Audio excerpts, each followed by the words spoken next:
rendez-vous avec soi-même, la méditation de pleine conscience, qu'est-ce que ça veut dire? Quels sont les apports scientifiques qu'il y a pu y avoir autour de cela? En quoi consiste cette pratique? Est-elle compatible pour le soin, mais aussi pour prévenir certaines choses? C'est parmi les nombreuses questions qu'on va se poser ce soir. Et on va commencer avec Stéphanie. Stéphanie, donc, que je ne dis pas de bêtises, je reprends un peu mes antisèches. Vous êtes infirmière formée aux thérapies cognitives et comportementales à l'hôpital Esquirol. Voilà. Et donc, Hélène Agege, alors pareil, j'ai pris mes petites notes. Alors vous allez me dire s'il y a eu des mises à jour depuis ou pas par rapport à mes sources.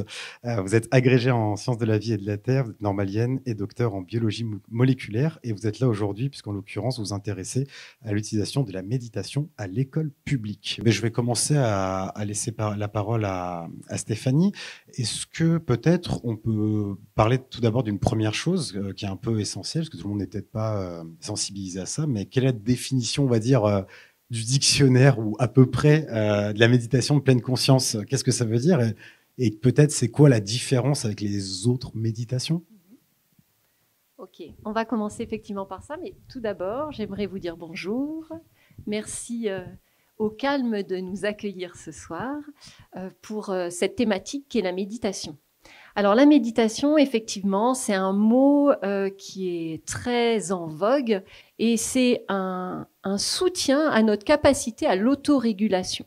En fait, c'est s'entraîner, et ça va être notamment la première phase de la méditation de pleine conscience, s'entraîner à devenir plus conscient, plus présent, plus attentif, et donc muscler notre capacité à être dans cette attention. Alors pourquoi développer davantage cette compétence? Eh bien parce que nous sommes souvent aux prises de nos ruminations.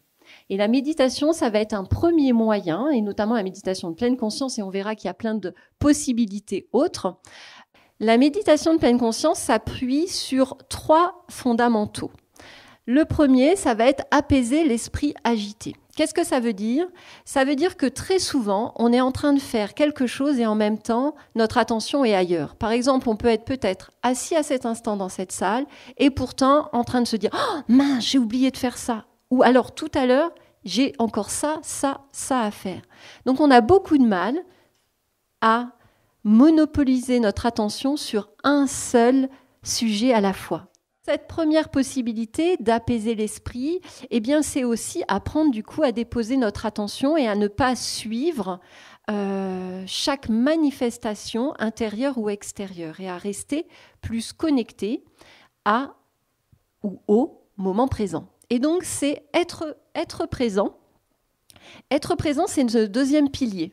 C'est un apprentissage à devenir plus présent, plus connecté à ce qui est là pour nous dans l'instant. Et ça, c'est vraiment le deuxième pilier qui va nous inviter souvent à utiliser des mots comme être observateur, être curieux, être attentif. Voilà, pour cultiver cette présence. Et puis, le troisième pilier fondamental, ça va être l'observation et le non-jugement. Souvent, quand on vit quelque chose, on teinte ce quelque chose de notre ressenti. On sort du ciné, on croise quelqu'un qui nous dit « Alors, c'était comment ce film ? Oh, c'était bien ou c'était nul ?»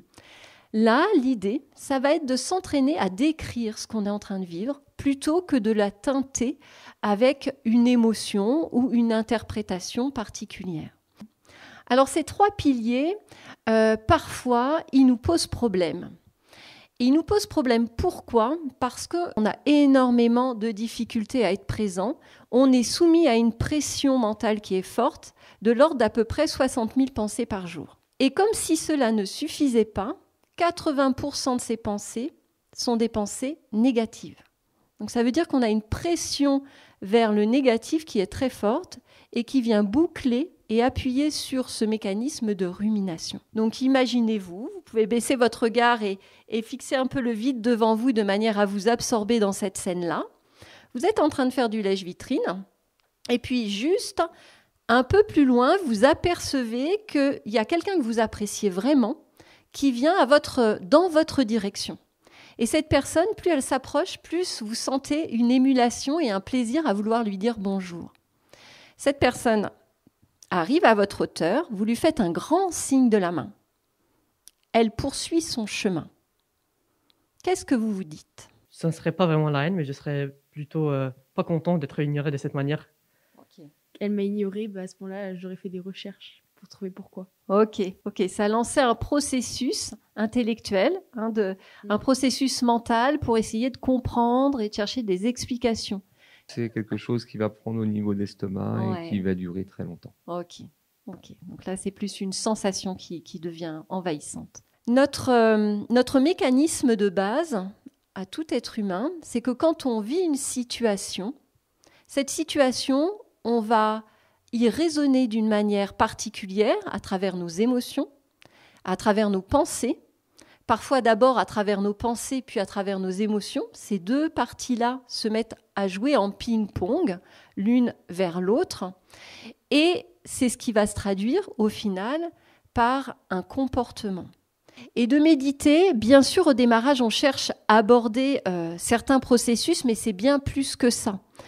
C'est peut-être nourrir sa vie spirituelle, c'est peut-être aussi augmenter sa compétence à goûter les petits bonheurs du quotidien, parce que plus j'apprends à débrancher mon pilote automatique, plus je vais être capable de voir ce sourire, de voir ce regard, d'être dans l'interaction et le plaisir de l'interaction, de voir ce rayon de soleil, de pouvoir capter des petites choses qui ne sont pas accessibles quand on est aux prises de notre pilote automatique. Et puis aussi, juste pour le plaisir de partager avec vous, c'est aussi pouvoir transmettre, et notamment aux plus jeunes, cette compétence à être davantage connecté à ce qui est là pour soi, à ne pas passer en force avec ce qui est là pour soi, ce qui nous invite à souvent faire des meilleurs choix. Quand nous sommes plus attentifs et que nous reconnaissons par exemple un état d'être qu'à l'intérieur de nous, si on l'a vu, on va pouvoir adapter notre comportement. Si on n'en a pas conscience, on ne va pas pouvoir l'adapter. C'est un petit peu comme quand on est sur une autoroute. Tant que je ne me suis pas aperçue que je n'avais pas pris la bonne autoroute, je continue à rouler. Voilà. Par contre, quand j'en prends conscience, j'ai à nouveau accès à une gamme comportementale et je peux la régler sur mes valeurs, c'est-à-dire sur ce qui compte le plus pour moi. Et c'est dans ce sens-là où ça peut devenir une philosophie de vie aussi. C'est vraiment très important, je trouve, de pouvoir semer des petites graines auprès des enfants parce que c'est eux qui font le monde de demain et c'est eux qui vont avoir à relever les flambeaux et plus de conscience, ça veut dire plus de comportement conscient. Et plus de comportement conscient, c'est être dans quelque chose qui construit demain beaucoup plus qu'il ne le subit. Donc je vous invite cette fois à vous asseoir confortablement, plutôt les deux pieds au sol, pour venir habiter le corps, revenir à cette base sécure qu'est le corps. Peut-être aussi permettre vraiment au dos d'être confortable et en même temps non avachi. Et puis très vite, on apercevra que notre attention, elle a du mal peut-être à rester en place. C'est le pilote automatique, il s'enclenche, c'est OK, c'est pas une erreur, c'est pas un échec, c'est comme ça qu'on fonctionne. Juste quand vous le remarquez, je vous propose de ramener votre attention, de la rediriger, de reprendre les manettes, de revenir là, dans ce pied, prendre conscience des sensations.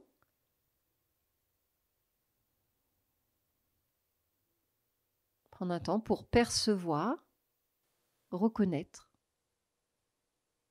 Il n'y a rien à changer, rien à modifier. Juste se permettre d'accepter ce qui est là, de reconnaître. Et puis de voir comment notre esprit, à certains moments, va faire bouger ce flux attentionnel parce qu'il y aura un jugement qui va émerger, parce qu'il va y avoir un commentaire mental. Est-ce qu'il y a une autre sensation qui émerge dans le corps?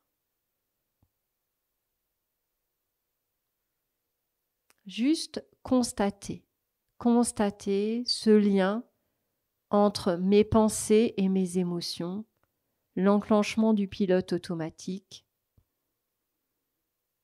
et prendre conscience. Vous pourrez réouvrir les yeux, peut-être découvrir les couleurs, les formes qui nous entourent, re-regarder la salle un peu comme si c'était la première fois que vous la voyiez. Bon, il n'y aura peut-être pas de gorille qui va passer, mais peut-être qu'il peut y avoir des petites choses que vous n'aviez pas captées tout à l'heure qui deviennent plus présentes à votre esprit, à votre conscience. Voilà.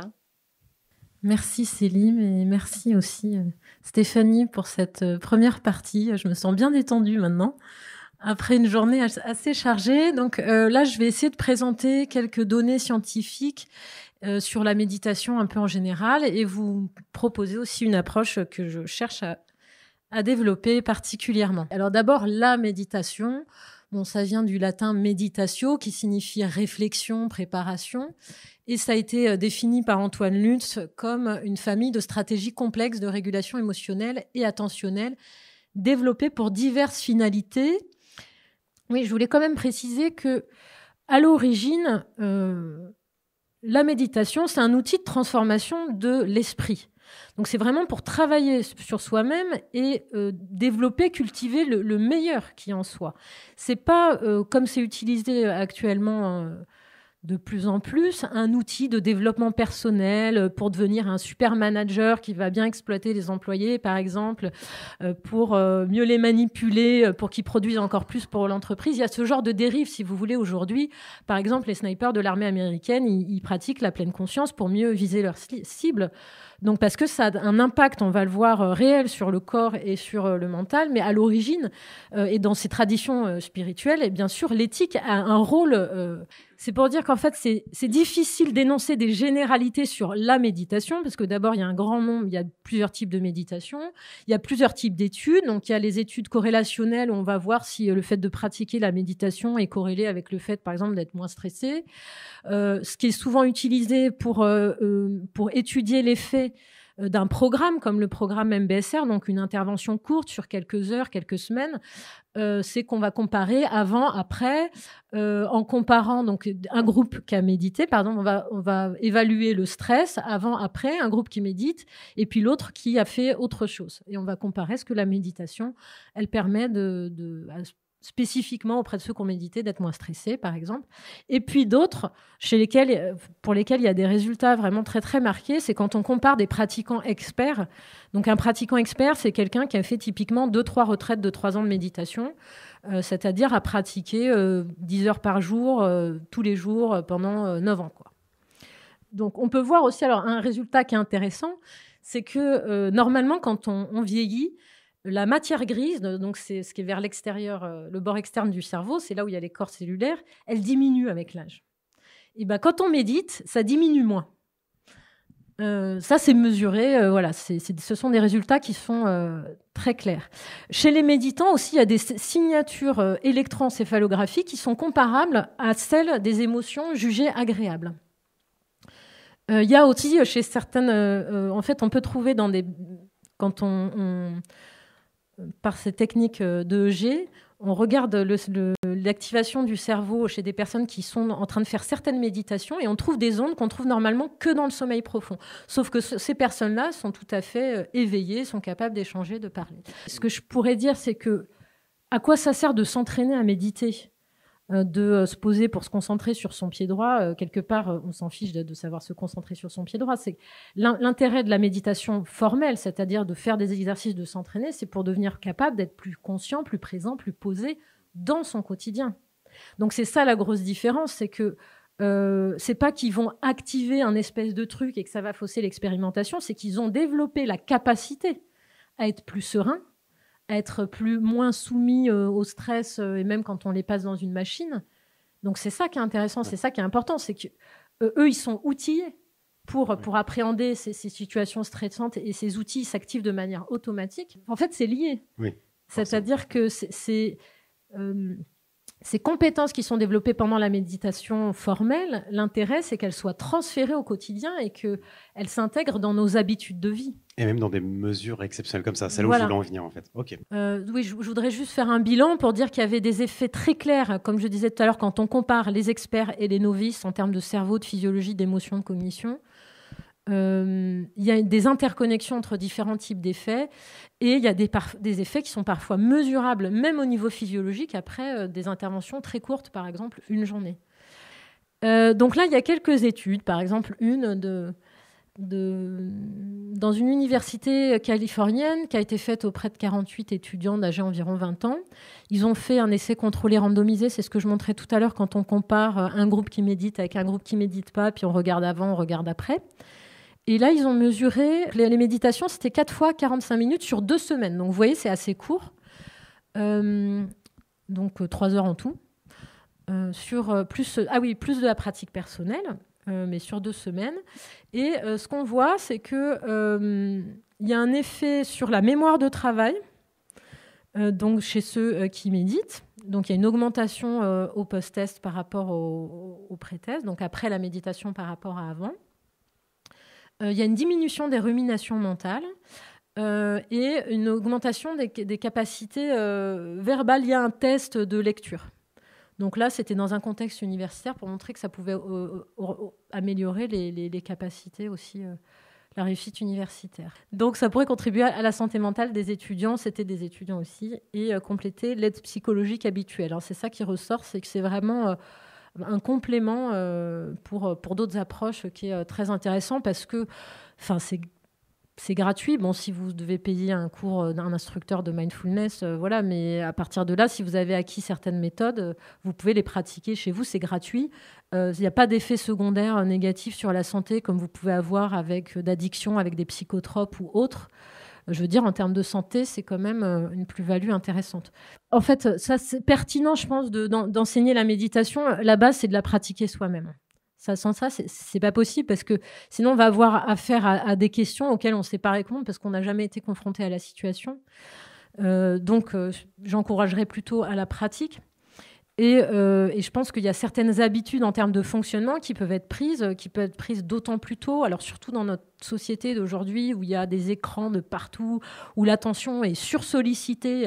C'est ce que j'ai oublié son nom là. Il appelle il y a une économie de l'attention, hein, c'est-à-dire il y a tout un ensemble un pan de l'économie qui cherche à capter notre attention pour nous vendre des trucs.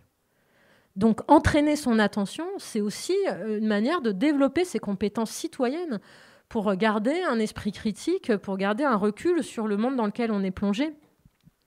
Et avec cette société du zapping où il faut tout avoir tout de suite, voilà, apprendre à se poser, à ne rien faire, parce que ça c'est une instruction fondamentale de méditation. Ne rien faire. Ne rien faire avec son esprit, ne rien faire avec son corps. Juste essayer d'être là, conscient de l'expérience qui se déroule d'instant en instant. Et ça va dans le sens, comment on dit, à contre-courant, c'est ça que je cherchais comme terme, à contre-courant de la société dans laquelle on vit, qui nous sursollicite de différentes manières. Et c'est pour ça que c'est, à mon avis, tout à fait important de cultiver ça chez les jeunes pour qu'ils prennent cette habitude-là de faire un pas de côté, quoi, sur ce tourbillon dans lequel on est plongé en permanence et de se reconnecter à eux-mêmes, de se connecter à leur réalité profonde, de se connecter à ce qu'il y a autour et d'apprendre à voir clair en eux de qu'est-ce qu'il est bon de faire pour eux. L'économie mondialisée, elle n'a pas intérêt à ce que toute la planète se mette à méditer, on est d'accord.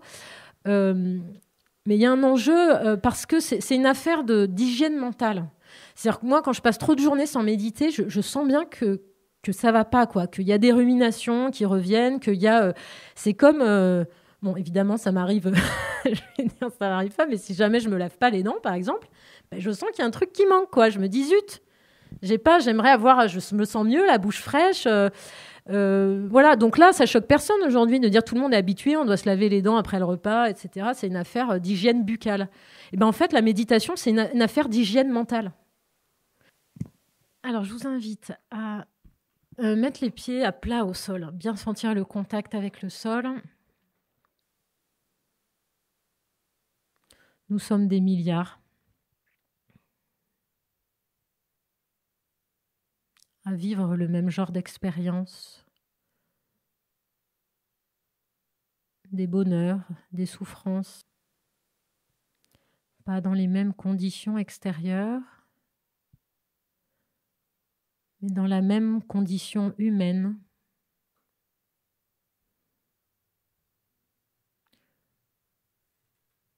qui est changeante. Nous sommes nés, nous vieillissons, et un jour nous quitterons cette terre.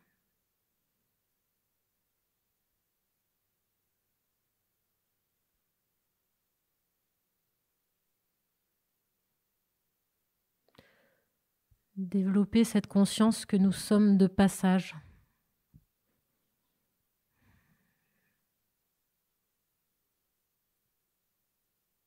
Et maintenant, je vous invite à formuler intérieurement la question: qu'est-ce qui est important pour moi? Qu'est-ce que je veux faire? Qu'est-ce que je peux faire de bénéfique dans cette vie, pour moi, pour autrui et pour tout le reste, pour l'environnement non humain.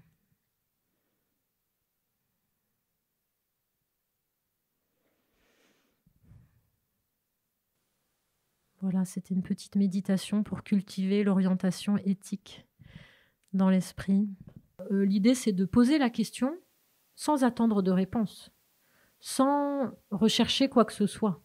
C'est comme un peu, on jette une bouteille à la mer, on n'attend pas forcément quelqu'un qui la trouve, qui nous réponde dans la minute, vous voyez ? Et ça, on peut le faire quand on rencontre des difficultés dans la vie ou quoi que ce soit, on peut poser intérieurement une question: quel est le meilleur choix pour telle situation ? Qu'est-ce qui est, par exemple, on est en conflit, et quelle est la meilleure solution du conflit pour moi et pour l'autre ? Mais c'est pas un processus discursif, c'est juste, on jette la question, et donc là, il y a des études sur les buts qui montrent que, en fait, quand on crée une orientation dans l'esprit comme ça, quand la réponse est disponible, on va la capter. Et donc, si on pose une question comme ça, après, on l'oublie, en quelque sorte, et quand les conditions se réunissent pour que la réponse soit là, on va à ce moment-là être capable de la saisir, de la prendre en compte, ce qu'on n'aurait pas forcément fait si on n'avait pas eu semer cette graine dans l'esprit, en fait, d'avoir cette orientation-là, d'être sur cet objet-là. Donc, ça, c'est une forme de méditation particulière. Merci en tout cas, encore une fois, Hélène Agege, Stéphanie de Rocha, qu'on peut encore applaudir pour ce petit moment